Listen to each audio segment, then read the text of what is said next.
started writing the book was that I ran into a guy, some of you may know, the guy who founded TIBCO, Vivek Ranadive. I met him at a conference and didn't realize who he was. Weirdly, by the way, I had another experience in this exact same thing where I met someone at a conference, did not realize who they were, and just had a conversation about sports as a result. The first person I did this with was Larry Page, who I met him years ago, and I thought he was just a graduate student.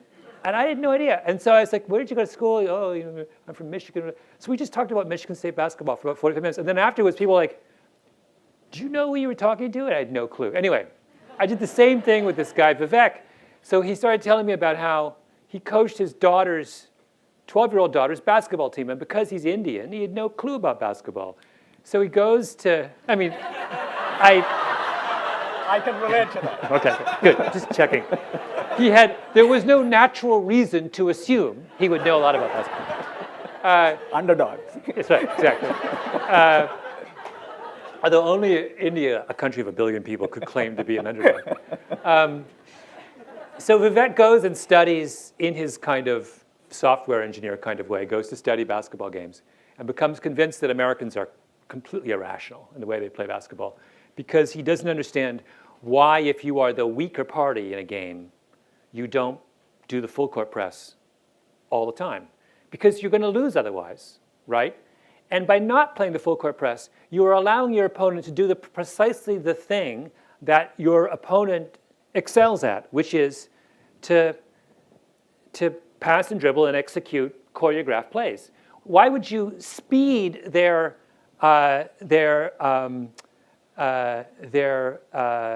why would you allow them to why would you give them the easiest possible route to doing the thing that makes them better than you? So he says your only hope is to slow them down and to defeat them at the things they're not expert at, i.e. play the full court press. If it fails, so what? You're going to lose anyway. But at least you've raised your chances of losing from 95% to something less than 95%, right? So he teaches this, takes this group of, and this is relevant to him because his daughter's team is utterly without any talent whatsoever. These are the very, very, very skinny, somewhat nerdy daughters of programmers from Silicon Valley.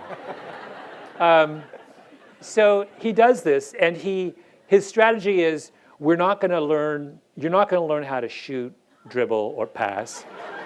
We're not even going to practice any kind of offensive plays. What you're going to do is, I'm going to get you in really, really good shape, and I'm going to teach you to do this for the entire game.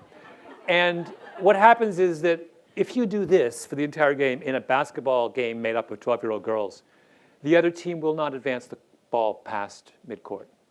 And so Vivek's team starts to win by scores like 8-0. And they advance to the national championships.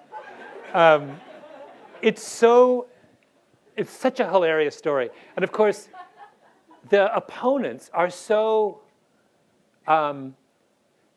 flummoxed by this, first of all, and then outraged, because the thing that Vivek is playing with his girls is not actually basketball, right? If you don't dribble, pass, or shoot, and have no intention of so doing, and if the score at the end of the game is something like 6-0, that's not basketball. That's another sport. And so they throw chairs on the court, they challenge him to fistfights in the parking lot, they scream at the refs, and he is sort of massively indifferent. To him, this is more of the strange idiosyncrasies of the American sporting personality. And that is a lovely illustration of my very point, because why is he compelled to follow this strategy? Because he's got nothing, right? He's got bubkas. His girls are incapable of playing the game of basketball, right? So what does that do? It spurs him to find a completely alternate strategy that's far more successful. And this is, of course, the great story of innovation, right? That nothing acts as a greater spur to innovation than the absence of advantage. So if that's the case, there must be situations where it is not advantageous to have advantages, right? If his girls, the only situation where he's better off is if his girls are really talented. So there's a series of conditions. You could have no talent, you can have massive talent, and you can be anywhere in the middle. The only situation where he could also have reached a national championship is in the 99th percentile condition, where his team is massively talented. But had he been in anything other, so he's in the 1% condition. That's advantageous because that forces you to play the full court press. The 99th percentile condition is advantageous. But the 2 through 98 is not advantageous because you have no incentive from 2 to 98 to try anything new, right? Your instinct is just to play the game the way the game is supposed to be played.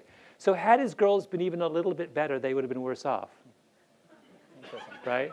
Yeah. So you're saying we should be as bad as we can be. Well, I'm saying that there are situations where being bad is highly advantageous. And if you read, I don't go into this in the book, but if you've read, Innovator's Dilemma, that's what Innovator's Dilemma is all about, right? The disruptive outsider is the one who is incapable of meeting the marketplace needs as the market is traditionally defined. They can't do it, right? So what do? They try a completely new half-assed approach, which in the beginning doesn't work, right? But by that very nature of trying something completely outside the mainstream, they end up upending the, were they any good, they would never be forced to do that.